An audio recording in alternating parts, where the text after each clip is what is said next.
우리 성도님들 한 여섯 동안 평안하셨습니까? 우리 오랜만에 보신 분들도 많은 것 같습니다. 오늘도 말씀을 사랑하는 마음으로 주님 전을 찾으신 우리 모든 성도님들에게 하나님께서 주시기를 원하시는 그런 은혜가 말씀을 사모하시는 우리 여러분들과 함께하기를 축복합니다. 오늘은 주님의 이적 중 말씀에 기록된 대로에 의하면 11번째 이적입니다. 오늘 아직도 성경에는 명확하게 지역적인 암시가 없지만은 가버나움에서의 이적으로 대부분 성경학자들은 그렇게 믿고 있습니다. 지난번에 백부장의 종을 고쳐주신 내용을 말씀드리면서 그의 놀라운 믿음에 대하여 말씀을 드렸습니다. 이제 오늘 다시 또 다른 한 믿음의 모습을 우리에게 보여주고 있는데 그것은 두 소경에 대한 이야기입니다. 저는 말씀의 제목을 믿음대로 되라는 제목으로 정하였습니다. 우리 사랑하는 성도님들, 여러분들의 소원들도 여러분들이 가지고 있는 믿음대로 되길 바랍니다. 믿음은 신앙 경륜이 오래되었다고 있는 것이 아닙니다. 우리가 하나님의 말씀을 어떤 마음으로 받는가 하는 것에 따라서 믿음의 방향이 달라지게 됩니다. 그래서 아무리 신앙의 기간이 오래되었다 하더라도 어린 나이의 수준을 벗어나지 못하는 분들이 있고요. 그러나 이제 나온 지 얼마 되지 않는다 할지라도 정말 하나님의 말씀의 인도함을 따라서 살아가고자 하는 마음이 있다면 신앙의 시간과 관계없이 하나님께서 주시는 풍성한 은혜에 참여하게 될 줄 믿습니다. 우리 성도님들, 오늘 고쳐주신 소경보다 더 나은 믿음의 사람들이 되어서 우리 여러분들이 바라고 원하시는 모든 일들이 여러분들의 믿음만큼 더 풍성한 은혜의 보상을 받게 되길 소원합니다. 소경을 향하여 바라신 주님의 말씀을 따라서 눈을 떴던 소경처럼 여러분들의 마음의 눈들이 또한 영적의 눈들이 열려지는 그런 은총을 우리 다 함께 받게 되길 바랍니다. 하나님께서는 믿음의 분량에 따라서 복을 주실 것입니다. 이곳에 올려진 이 모습이 어떤 모습 같습니까? 2015년 6월 4일 미얀마 서해안에 있는 리카인 주에서 일시적으로 피난 캠프장에서 식수로 쓰기 위하여서 빗물을 모으고 있는 모습입니다. 이들은 미얀마 정부의 불교 신자들에 의하여서 박해를 받아서 그 박해를 피해서 탈출한 그런 사람들인데 인도양을 포위하다가 구조된 사람들이라 합니다. 엊그제 뉴스를 들은 사람의 이야기를 들으니까 이곳에 인종 청소를 하라고 하는 그런 지시가 정부의 지도자를 통하여서 일어났다 하는 그런 이야기를 들었는데 자세한 것은 모르겠습니다. 오갈 데 없는 그들 손에 들려있는 것이 무엇입니까? 무슨 병입니까? 물병인데 페트병이지요. 그 입구가 정말 작은데 그것을 들고 어떻게 빗물을 받을 수가 있을까? 그래도 그릇이 없으니까 어떻게 합니까? 그릇이 그거밖에 뿐인데 우리의 모습이 이런 페트병을 가지고 은혜의 소낙비를 받으려고 하는 그런 모습이 아닐까 하는 그런 마음에서 제가 이 그림을 올렸습니다. 우리도 이런 모습이 예전에 있었지요. 물이 귀하던 시절에는 비가 오면은 그 빗물을 받아서 많이 사용했던 그런 시절이 있었습니다. 우리 여러분들도 그런 시절 기억합니까? 이제 소나기가 옵니다. 어떤 사람들은 그 빗물을 받기 위하여서 큰 다라이를 가져다 놓았고요. 어떤 사람들은 바게트를 가져다 놓았습니다. 그리고 어떤 사람들은 바가지를 가져다 놓고 어떤 사람들은 밥공기를 가져다 놓고 어떤 사람은 물컵을 가져다 놓았습니다. 누가 가장 많이 받았을까요? 큰 그릇일수록 많이 받습니다. 너무 쉬운 문제를 드렸습니까? 하나님의 은혜의 소나기도 많이 준비된 자가 많이 받을 것이고 적게 준비된 자가 적게 받게 될 것입니다. 그러나 적게 받으신 분들도 실망하실 이유가 없는 것은 우리가 출애굽기를 자세히 읽어보면은 많이 거둔 자도 또한 적게 거둔 자도 부족함이 없었다라는 말씀을 우리는 읽어볼 수가 있습니다. 문제는 작은 그릇이든 큰 그릇이든 그게 문제가 아니고요. 받으려고 하는 마음이 중요하다 하는 것입니다. 우리 사랑하는 성도님들, 이제 여러분들에게 향하신 하나님의 복들이 이 세상 살아가기에 모자라지 않는 하나님의 은혜가 되길 소원합니다. 주님 앞에 나와서 눈을 뜬 그 소경처럼 오늘 여러분들의 영적인 눈들이 다 뜨여지게 되길 소원합니다. 그래서 이 마지막 세상을 믿음 안에서 밝히 보고 더 밝은 눈으로 하늘 가는 길에 승리하게 되길 바랍니다. 이제 두 소경의 믿음은 어떤 모습을 하고 있었는지 함께 살펴보도록 하겠습니다. 그들은 끈기 있는 믿음을 가졌습니다. 성경에 나오는 은총 받은 백성들의 특성들을 보면은 많은 경우 끈기가 있는 그런 부분에서 앞서고 있다는 것을 우리에게 보여줍니다. 두 소경들도 끈기를 가졌는데 어떤 끈기를 가졌을까요? 이제 마태복음 우리가 함께 교독한 말씀 9장 27절과 28절에 있는 말씀을 다시 보도록 하겠습니다. 같이 읽어보겠습니다. 예수께서 시작.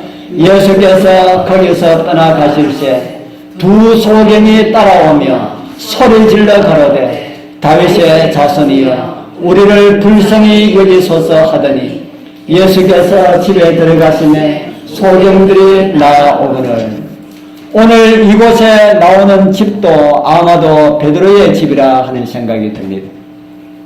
지난번 말씀 한번 드렸지요. 회심한 베드로는 아마도 자기의 집을 개조하여서 말씀을 들을 수 있는 그런 교회로 사용하도록 예수님께 내어놓은 것 같다는 말씀을 드렸습니다. 그래서 예수님의 많은 사역들이 그 집을 배경으로 해서 일어났습니다. 지붕을 뜯은 것도 바로 그 집이었고요.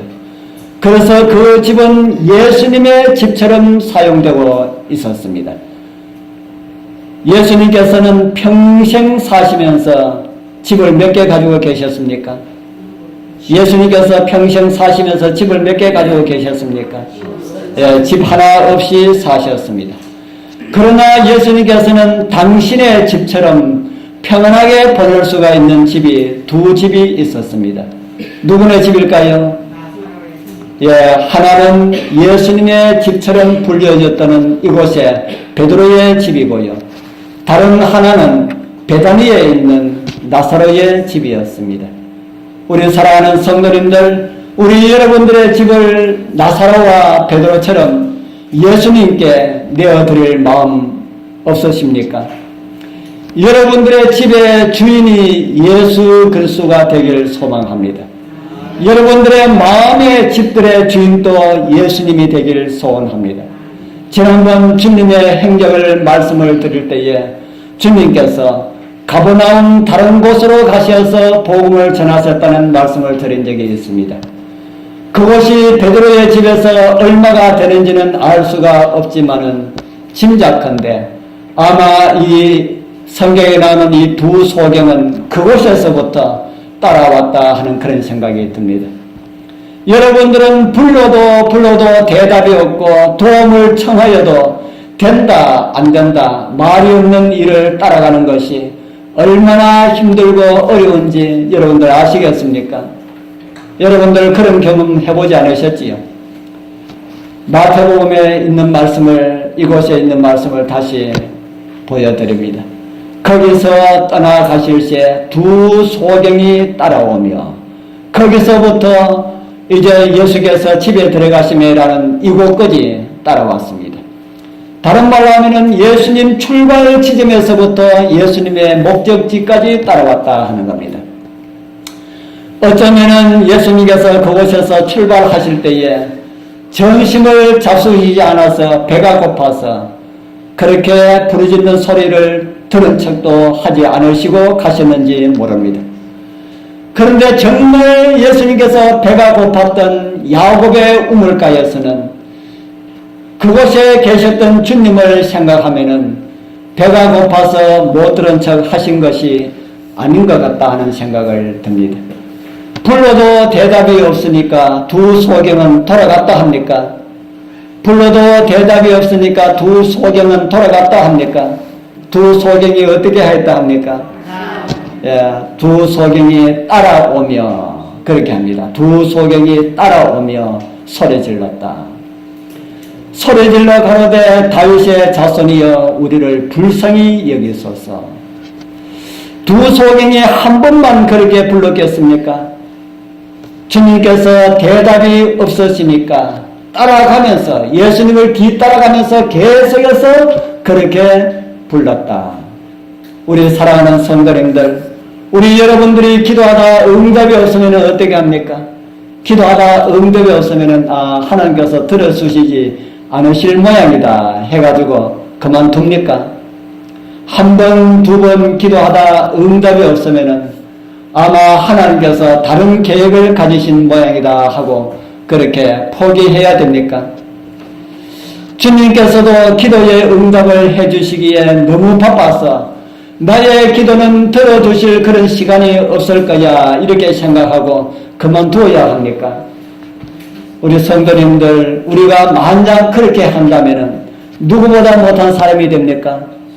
이곳에 나오는 두 소경보다 못한 믿음을 가졌다 그렇게 생각해도 틀림이 아닐 것입니다. 두 소경처럼 주님께서 들은 척 하지 않으신다는 것을 느껴지면 어떻게 해야 될까요? 예수님께서 기도를 응답하지 않는다라고 하는 것이 느껴지면 어떻게 해야 될까요? 이곳에 나오는 소경처럼 더욱 소리질러 주님께 부르짖게 되길 바랍니다. 예레미야는 이렇게 우리에게 말을 하고 있습니다. 예레미야 33장 3절 우리 같이 읽어보겠습니다. 너는 시작. 너는 내게 부르짖으라. 내가 네게 응답하겠고 내가 알지 못하는 크고 비밀한 일을 내게 보이리라. 아멘. 예레미야를 통해 주신 주님의 말씀은 무슨 말씀을 하십니까? 조용히 기도해라 합니까? 조용히 소리 지르면 내 기 떨어져 조용히 기도해 이렇게 합니까? 부르짖으라 라는 말씀이 어떤 말씀일까요? 부르짖으라. 부르짖으라 라는 말씀이 속 안에서 중물중물하는 이런 걸 이야기할까요? 크게 이야기하는 것을 말할까요? 부르짖으라. 크게 부르짖으라. 아무리 크게 부르짖어도 예수님 귀 청은 떨어지지 않는다. 응답해 주시면은 해주시고 말면 말고 하는 마음으로 말고 정말 하나님께 간절한 마음으로 하나님께서는 나의 기도를 응답해 주실 것이다, 들어주실 것이다 라고 하는 이런 마음을 가지고 부르짖으라 라는 그런 말입니다. 누구처럼요? 오늘 우리가 살펴보고 있는 이 소경처럼 말입니다. 우리 사랑하는 성도님들, 우리 여러분들이 가지고 계시는 소원들이 있습니까? 예수님께 부르짖어 기도하게 되길 바랍니다. 소리 내어서 기도하기가 곤란하시다면 입 밖에 소리 내지 않아도 됩니다. 속으로 소리 지르는 것 있습니까? 여러분들 속으로 소리 질러 보셨어요? 미운 사람 보면 속으로 가서 뒤통수로 한번 때려줬으면 좋겠다고 이렇게 소리 지를 때가 있지요. 그런 소리 말고 속으로 입 밖에는 나오지 않아야지만 하나님이시여 저의 간절한 마음에 가지고 있는 소원 우리 하나님께서 아시지 않습니까? 이렇게 부르짖어서 예수님께 기도하게 되길 바랍니다. 소리며 우리가 기도하지 않는 우리 마음으로 나오는 그런 기도라 할지라도 그 간절함을 우리 하나님께서 들으신다 하십니다. 그러한 기도로 우리 하나님의 마음을 움직이는 그런 기도들을 여러분들 다 하게 되길 바랍니다. 그래서 우리 여러분들의 기도들, 모든 소원들이 다 이루어지게 되길 바랍니다. 그런데 소경들이 소리 질러도 응답이 없습니다. 예수님께서 기가 먹어서 듣지 못하신 것일까? 그것은 아니지요.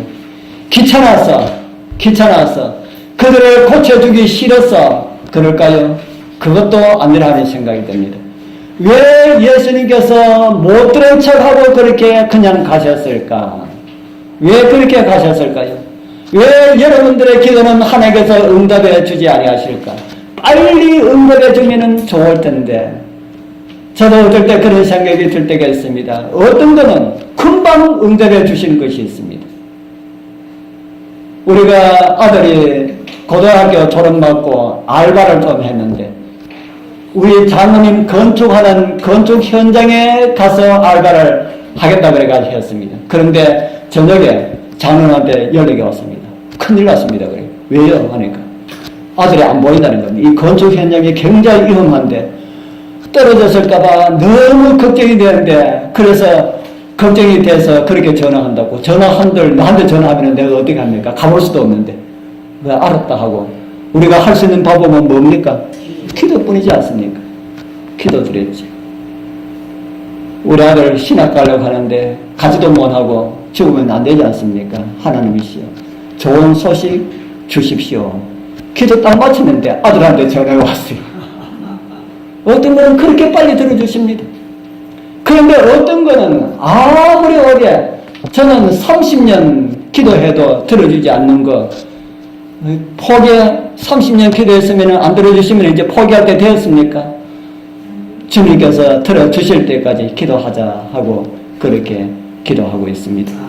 이 소경도 왜 기도 응답해 주지 아니하실까? 그렇게 부르면서 따라가는데 왜 들은 척 하지 아니하실까? 그 이유가 무엇이라는 생각이 듭니까? 왜 소경의 그 부르짖는 소리를 듣지 아니하시고 그렇게 가실까? 예수님께서는 더 중요한 것을 주시려고 그랬습니다. 영혼과 육신의 눈을 다 뜨게 해 주시려고 그랬습니다. 영혼의 눈을 뜨게 해주는 것, 그것은 성경은 구속의 경륜 또는 구속의 비밀이라고 합니다마는 하나님께서 사람을 사랑하셔서 구원 얻게 하는 것은 이 세상 보는 것보다, 이 세상 눈 뜨는 것보다 더 중요한 일일까요? 구원받는 것이 소경 눈 뜨는 것보다 어느 것이 더 중요할까요? 그런데 소경은 구원 필요 없습니다. 나 눈만 뜨게 해주십시오. 이렇게 할 수도 있습니다. 할 수가 있지만은 누가 볼 때는 예수님께서 보실 때는 그것이 아니라는 겁니다. 눈은 뜨지 못한다 할지라도 구원받는 것을 예수님께서 원하십니다. 그런데 예수님께서는 그 소경의 눈도 떼어주고 영적 눈도 다른 말로 하면 구원도 주시기를 원하셨습니다. 그런데 때로는 많은 사람들이 원하는 것, 구하는 것을 주셨을 때에 그것을 주시면은 그것으로 만족하고 영원한 것을 잃어버리는 수가 허다합니다. 누가복음 10장에 보면은 10명의 문둥병자 이야기가 나옵니다. 그 이야기가 그런 것을 우리에게 가르쳐주고 있어요. 10명 중 1명만이 구원의 말씀을 들은 그런 기록을 성경은 우리에게 보여주고 있습니다. 10명이 다 고침을 받아 갔었는데 10명이 다 고침 받아 갔었는데 예수님께서 하신 말씀이 가서 제사장에게 너희 몸을 보여라 그렇게 말씀하셨습니다. 고쳐지지도 않았는데 제사장에게 몸을 보여라 했는데 이들이 예수님의 말씀을 그대로 믿고 곧 이제 제사장에게 보이러 가는데 한참 달려가면서 자기들 몸을 보니까 어떻게 되어버렸어요? 자기 몸을 보니까 다 나았습니다. 그런데 아홉은 너무 좋아서 그냥 자기 갈 길로 다 가버렸습니다. 그런데 한 명은 가다가 돌아섰습니다. 돌아서서 예수님께 갔습니다. 예수님께 갔더니 예수님께서 이런 말씀을 하셨습니다.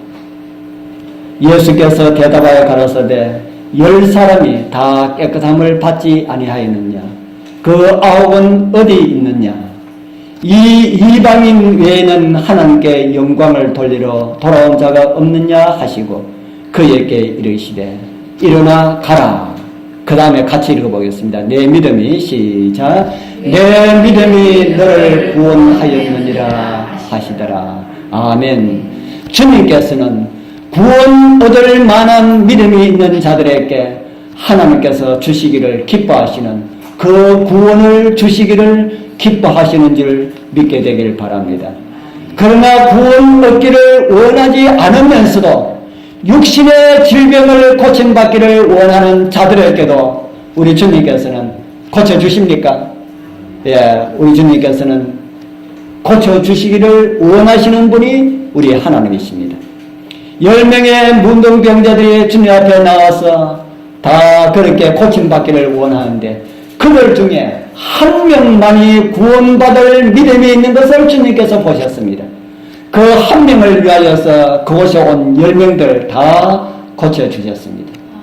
저 같으면은 10명 딱 보고 9은 믿지 않을 사람이고 이 한 명만 믿을 사람이니까 다 가라 하고 난 다음에 한 명만 고쳐주고 싶어요. 저 같으면 다 들어가다 한 명 나는 고쳤네 나는 우리는 안 고쳤어. 그래서 한 명만 고쳐주기를 원하는데 우리 주님께서는 그런 분이 아니다. 참 주님 참 마음을 우리가 다 이해할 수가 없습니다. 외국 나라에 재앙이 내릴 때에 바로는 그 재앙이 하나님의 손임을 알았습니까? 몰랐습니까? 알았습니다. 알았지만은 재앙이 물러가면은 또 그 마음이 강팍하여짐을 보게 되었습니다. 하나님의 징벌이 아니라 우연히 온 것이다. 그렇게 자꾸 생각을 하려고 하는 겁니다. 저와 여러분들이 어려움에 처해 있을 때에 기도하여 응답받으면은 기도의 응답으로 생각하지 않고 우연으로 온 것이다. 그렇게 아니면은 자기가 어떻게 해서 그렇게 된 줄로 착각하는 사람들이 많이 있다는 것입니다. 그렇게 생각한다면은 10명의 문둥병자 중에 9과 같이 구원을 잃어버린 고침이라 그렇게 볼 수가 있다는 말씀입니다. 이제 사랑하는 2명의 소경에게도 구원받을 수 있는 그런 믿음을 주시기 위하여서 이제 그들의 믿음을 단련하고 지금 계시는 것입니다. 그러한 시험은 걸려 넘어지기 위한 시험이 아니고요. 그들의 믿음이 더욱 열렬해지기 위한 그런 시험이었습니다. 그래서 끝까지 따라온 그들은 영혼의 회복과 육신의 질병 다 고침을 받았습니다. 예레미야에 있는 말씀 너는 내게 부르짖으라. 내가 네게 응답하겠고 내가 알지 못하는 크고 비밀한 일을 내게 보이리라. 선지자가 우리에게 들려주신 말씀처럼 우리 여러분들의 영혼을 위하여서 육신의 아픔을 위하여서 포기하지 않고 주실 때까지 여러분들의 기도의 손을 놓지 않게 되길 바랍니다. 빨리 응답되어 올 때에 하나님의 그 무한하신 사랑과 긍휼하심을 더 많이 느끼고 감사하게 되길 바랍니다. 지하수를 뚫는 전문가가 있습니다. 그 사람은 지하수 뚫는데 99.99% 뚫는다고 합니다. 그러면은 뚫으면은 뭐가 나온다는 말입니까? 뚫으면은 물이 나온다. 그래서 지하수를 배우는 사람이 그 사람을 찾아갔습니다. 그 비결이 무엇입니까? 그렇게 물었어요. 제가 그 비결을 여러분들에게 가르쳐 드릴까요? 말까요? 우리 여기 앉아 계신 분들은 지하수 파실 분이 아무도 없기 때문에 가르쳐 드린들 마음들 아무 소용이 없겠지요. 그 사람이 하는 말, 제가 가지고 있는 비결은 물이 나올 때까지 파는 것입니다. 비결 뭐랄까요? 물이 나올 때까지 파는 것입니다. 기도에 응답받는 비결, 100% 기도에 응답받는 비결이 있습니다. 뭘까요? 아멘. 역시 우리 성도님들은 하나 척하면은 열을 아시는 그런 분이십니다.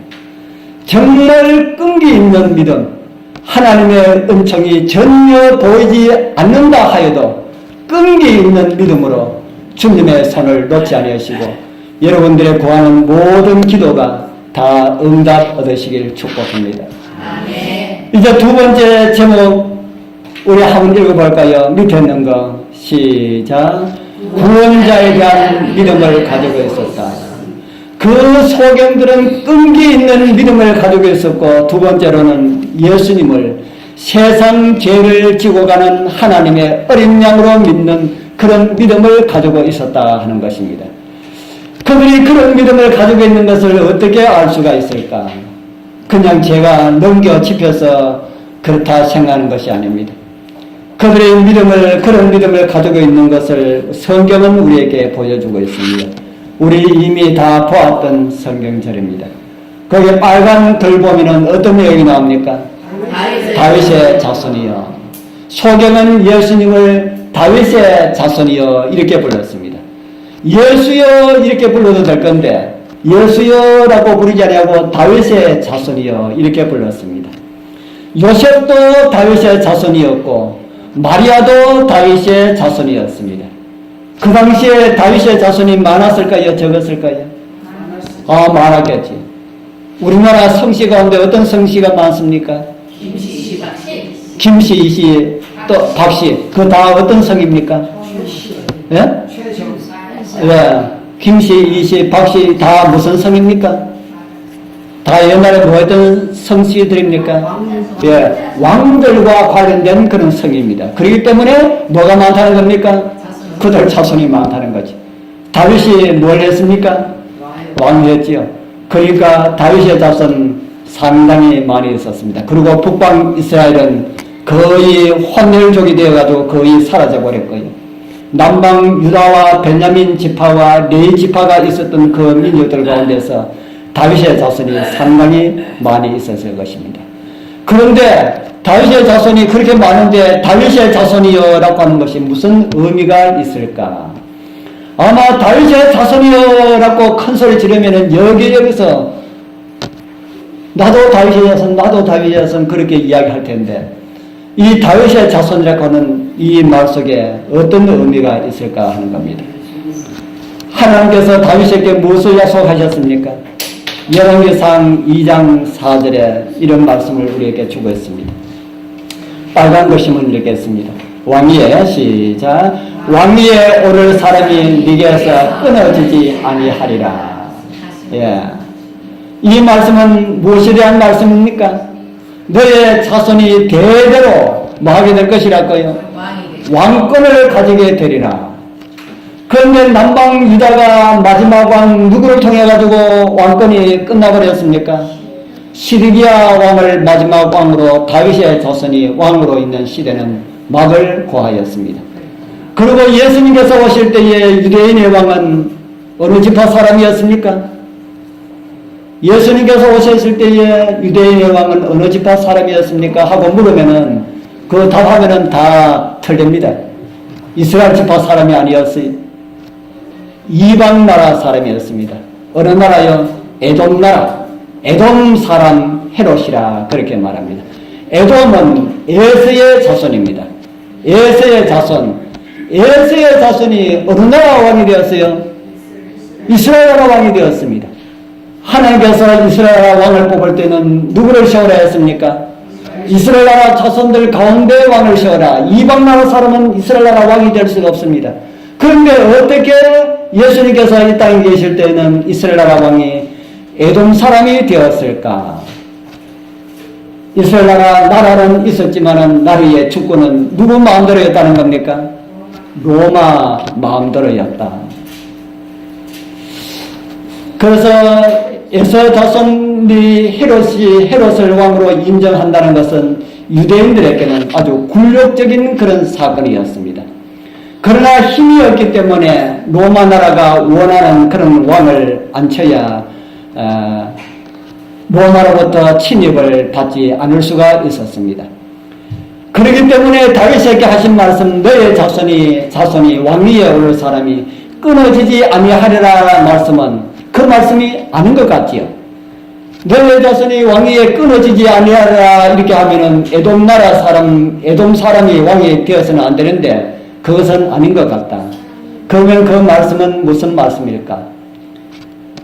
그 말씀은 다윗의 혈통을 통하여서 영원하신 왕이신 죽지 아니하는 왕 예수 그리스도가 태어나시겠다 하는 그런 약속의 말씀입니다. 이사야는 그 같은 예언을 이새에 주기 위해서 한 삭이 날 것에 대한 말씀을 이렇게 주셨습니다. 이새에 주기 위해서 한 삭이 나며라는 말씀이 있지요. 이런 모든 것도 다 예수님의 초림에 대한 그런 예언이었습니다. 그래서 이런 흐름을 간파한 이 마태는 그의 복음서를 시작하면서 예수님을 다윗의 자손으로 소개하고 있습니다. 마태복음 1장 1절에 보면은 아브라함과 다윗의 자손 예수 그리스도의 세계라. 이곳에 다윗의 자손이라고 쓴 것은 그냥 다윗의 후손이라는 말만이 아닙니다. 하나님께서 다윗의 자손 다윗을 통해 가지고 메시아를 허락하게 할 것인데 바로 그분이 예수님이다 라는 것을 설명하기 위하여서 마태는 마태복음 1장 1절에 아브라함과 다윗의 자손 예수 그리스도의 세계라 이렇게 기록을 하였습니다. 그래서 두 소경들이 예수님을 따라오면서 다윗의 자손이여라고 이렇게 부른 것은 예수여 당신은 성경에 기록된 그리스도 즉 우리를 구원하기 위하여서 다윗의 자손으로 오신 하나님의 아들입니다 라는 이런 믿음의 고백이었습니다. 그리고 다음으로는 두 소경의 믿음의 고백을 통하여서 비록 소경으로 있었지만은 예수 그리스도를 어떻게 알고 있었는지를 알 수가 있는 말씀이 있습니다. 마태복음 9장 28절도 우리가 이미 읽은 말씀이죠. 그렇죠. 우리 같이 한번 읽겠습니다. 예수께서 시작. 예수께서 집에 들어가시면 소경들이 나오거늘 예수께서 이르시되 내가 능히 이 일을 할 줄을 믿느냐 대답하되 주여 그러하오이다 하니 소경들이 예수님께서 이적을 행하시는 것을 보았습니까? 못 보았습니까? 한 번도 못 보았을까요? 예수님의 이적이 아주 많이 일어났는데 한 번도 못 보았을까요? 소경이니까 어떻게 보나 예수님의 이적을 소경은 한 번도 보지 못하였습니다. 그런데 어떻게 예수님께서 소경의 눈을 뜨게 해주신다 하는 사실을 어떻게 알 수가 있었을까? 어떻게 해요? 귀가 있기 때문에 우리 사랑하는 성도님들 눈과 귀를 주신 우리 하나님께 감사하게 되길 바랍니다. 눈으로 못 봐도 뭐는 할 수가 있습니까? 귀로는 들을 수가 있다. 그런데 이 땅에는 보지 못하고 듣지 못하는 사람들도 참 많이 있지요. 이곳에 가는 소경들은 정말 예수님의 이적을 한 번도 본 일이 없습니다. 그들은 볼 수 없는 소경이기 때문입니다. 그러나 그들은 그 당시 믿음이 좋다고 공언하는 그리고 본받고 큰 소리쳤던 수많은 바리새인들이 보지 못하는 것을 그 소경은 보았습니다. 율법사들이 보지 못하는 것을 소경은 보았다 하는 겁니다. 제사장들이 보지 못한 것을 소경은 보았습니다. 우리 여러분들 소경 시인 송명희 혹시 아십니까? 들어보셨습니까? 올려진 이 사진은 미랄복지재단 홍보이사로 위촉되어서 재단 이사장과 함께 기념 촬영한 사진입니다. 우리 여자분이 아름답지 못하지요.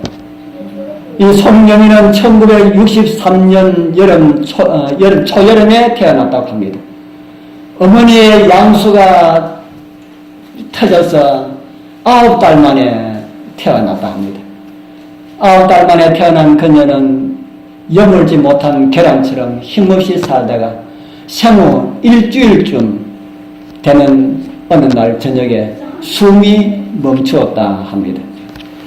그래서 숨이 멈춰서 병원에 가서 어떻게 해서 깨어났는데 그 후유증 때문에 그때부터 이 송명희는 뇌성마비 장애인의 삶을 살게 되었다 합니다. 여러분들 뇌성마비 어떻다는 걸 잘 아시죠? 자유롭지 못한 몸과 그리고 집안 형편도 어려워서 그 가난한 집안 살림에 여러 가지 억누르고 그런 마음에 그런 많은 것들이 있었지요. 그런 환경들이 날마다 서글프게 했지만은 그 속에서 17살까지 그런 가운데서 살았다 합니다. 그런데 17살 될 때에 그는 하나님을 만나게 되고 새로운 인생의 삶을 살게 됐다 합니다. 그러면서 17살 때부터 이 송명희가 글을 쓰기 시작하면서 그 글이 하나 둘 세상에 알려지게 되었습니다. 뇌성마비라는 이 장애 때문에 이 송명희는 초등학교 문턱도 밟아보지 못하였다 합니다. 전혀 모르는데 자기가 집에서 다 글 공부를 해서 글을 쓸 수가 있는 그런 사람이 되었습니다. 그런 그녀가 하나님의 은혜로 25권의 시집과 자서전 등 많은 그런 글들을 내었습니다. 그런데 이 송명희가 너무 알려지니까 여기저기서 부릅니다. 우리 교회 와서 간증해달라. 그러게 해서 어느 교회에 간증 전도사로 활동을 했습니다. 그렇게 해서 많은 그런 활동을 하다가 너무 심한 무리한 활동으로 목 디스크까지 오게 되어서 지금은 전신마비가 되어서 온몸의 통증으로 지금은 그렇게 시달리고 있다 하는 그런 이야기를 듣습니다. 그녀가 기록한 시 가운데 이런 시가 있습니다. 제목이 나입니다. 이 시는 곡이 붙여져 가지고 복음성가로 한동안 참 많이 불려졌습니다. 나 가진 재물 없으나, 나 가진 지식 없으나, 나 남에게 있는 건강 있지 않으나, 나 남이 갖고 있지 않은 것 가졌으니, 나 남이 보지 못한 것을 보았고, 나 남이 듣지 못한 음성을 들었으며, 나 남이 받지 못한 사랑 받았고, 나 남이 모르는 것 깨달았네. 공평하신 하나님이 나 남이 가진 것 나 없지만은 나 남이 없는 것을 갖게 하셨네. 아멘. 공평하신 하나님이라고 합니다. 저는 이 공평하신 하나님이에요. 얼마나 제가 옛날에 송명희 한창 활동할 때에 한 5, 6년 됐지요. 할 때에 이 노래를 들으면서 공평하신 하나님이란 이 가사가 불려질 때야 얼마나 가슴이 참 뭉클하든지. 이런 사람이 하나님은 공평하시다. 어떻게 하나님은 공평하실 수가 있습니까? 어떤 사람은 아주 멀쩡하게 태어나고 돈 많은 가정에 태어나고 그렇게 사는 사람들이 있는데 가진 것도 없고 몸도 이렇게 부자연스러운 이런 가운데서 살면서 하나님은 공평하시다.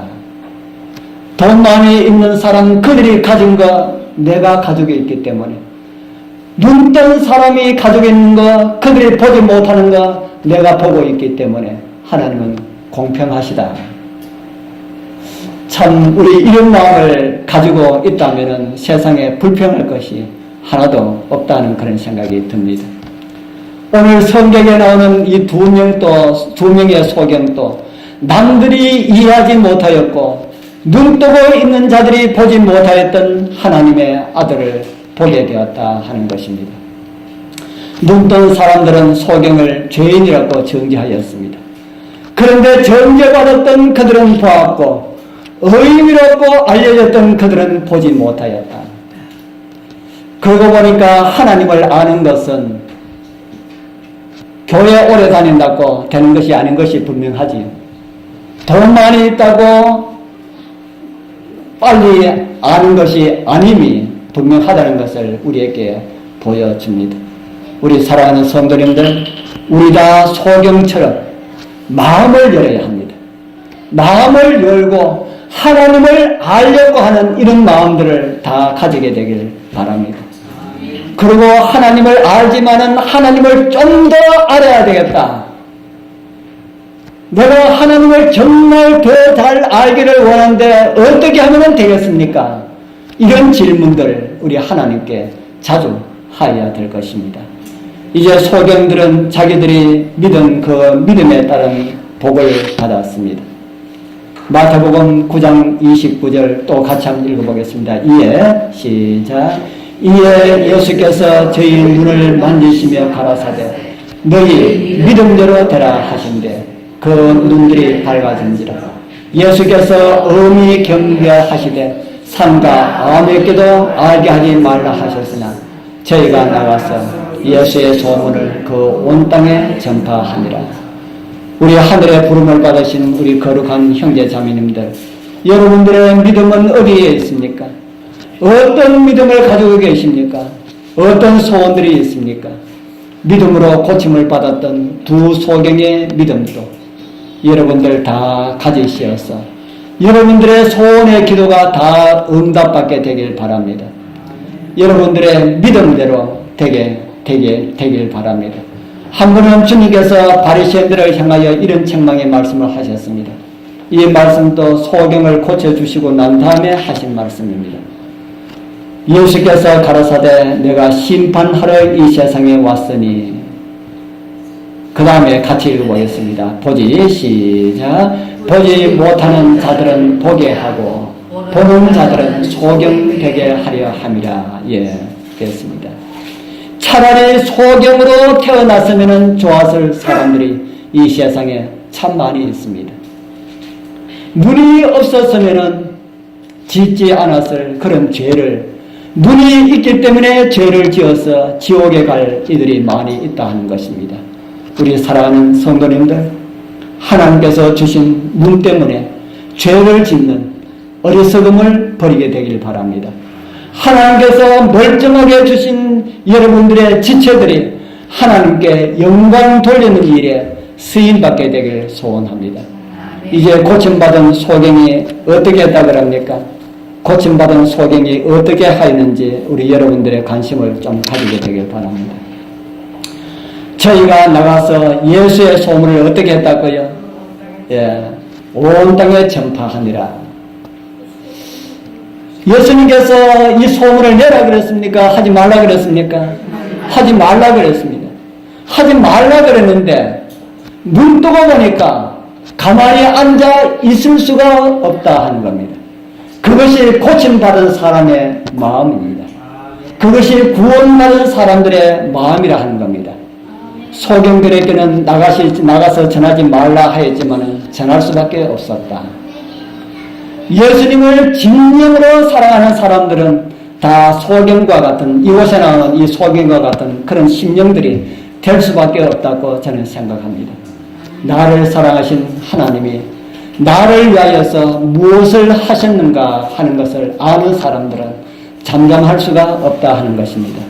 우리 모두 이같이 소경들처럼 정말 전하지 않고는 견딜 수 없는 그리스도의 증인들로 살아가게 되길 소원합니다. 그러기 위하여서는 우리가 정말 하나님의 깊은 은혜를 경험하면서 맛보아야 할 것입니다.